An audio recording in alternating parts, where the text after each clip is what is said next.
Okay, we're back. Yep, back again. Continue this very interesting story of your about getting an American visa, right? Yeah, experience in Pakistan and getting to the Yes. United States. Well, I wanted to come to Yeah. the United States, and I stated in my last episode that I went to American Embassy, and I was only 12, 13 years old, and I was very skinny and very small. Excuse me one second. What were you thinking at the time when you're in Karachi and you've got all these things going on with the beauty salon and, you develop friendships, obviously? I was busy. Yeah, you were busy. Yeah, so I had a full life at that what time. were you thinking? Why were you thinking in terms of going to New York? Because I knew this is not a country I could stay in. Okay, why? Because number one, I was alone. And number two, I did not feel comfortable in that country. I felt very insecure in that country. I'm all about respect. And in that country, when at that age, there was not too much respect for women. And women were always scared. And, a lot of things, we came from a totally different background. Yeah. You travel the world, and sometimes you're in a country, you enjoy visiting, but you don't want to stay there. No, exactly. Yeah, so I was feeling the same way. So I went to American Embassy. I told him I want a tourist visa to go to America.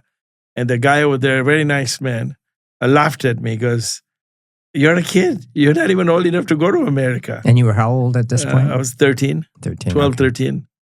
Yeah. I was born end of 57. Yeah. So in 1971, I'm 13 years old. Right. And so he laughed at me. He goes, "You're not even this and that." So we talked for a little while. So I told him, "What if I get you a ticket and I get you $2,000? So he refused to talk to me. I said, "Listen, I need an answer. You said I can't go to America. I'm not old enough." Okay, I understand. I agree. Now then you say, if I have a round trip ticket and I'm old enough, and if I have $2,000 in travel checks or cash in US currency, I would get a visa if I was old enough.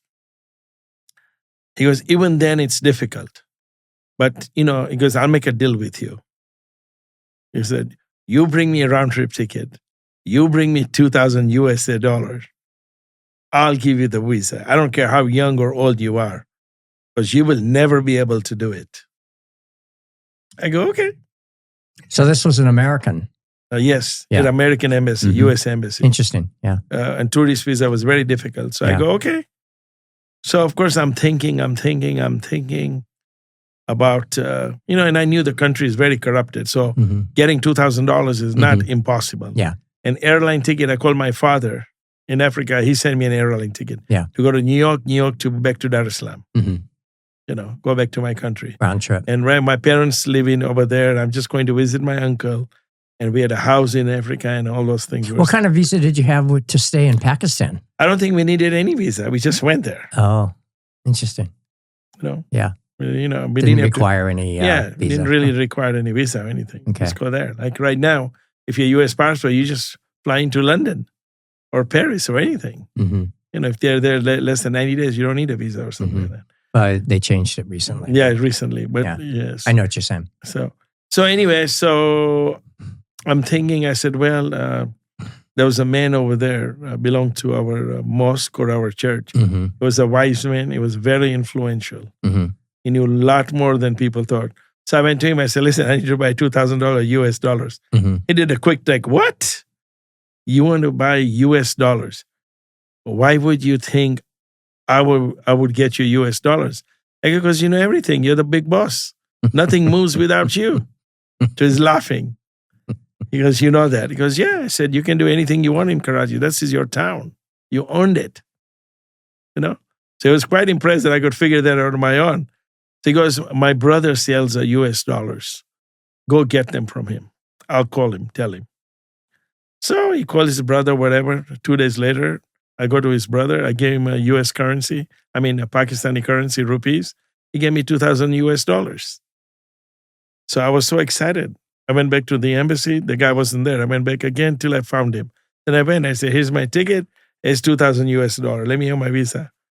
He looked at everything. He took the US dollar. He came back. He said, "These are fake. Oh, no. All these dollars are fake. Bring me real ones." I said, "I thought these were reals. I bought it from a reputable guy." As well, "Whoever sold you these dollars ripped you off." I go, "Okay." So I went back to that wise man again. Now, how do I tell him that your brother sold me fake dollars. I didn't want to get, maybe he did, of course, but maybe he did that to take my money. So I didn't want to get into a fight with them. Mm-hmm.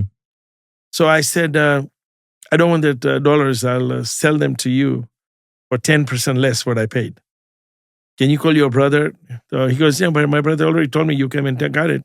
So he just opened up a box, gave me my money back minus 10%. I ended up with $1,800 basically, but in Pakistani currency. I was gone. Then I found another wise man that introduced me to another guy that sold me real dollars. So I sold the fake dollars to his own brother. I was out of there. But at that time, I was not thinking I'm smart or I'm intelligent, nothing. Your whole I'm focus just was going on with how to the get to New flow. York. Yeah, how to get to New York. I'm Yeah. a bottom line person. Yeah. How I get there doesn't make any difference. Right.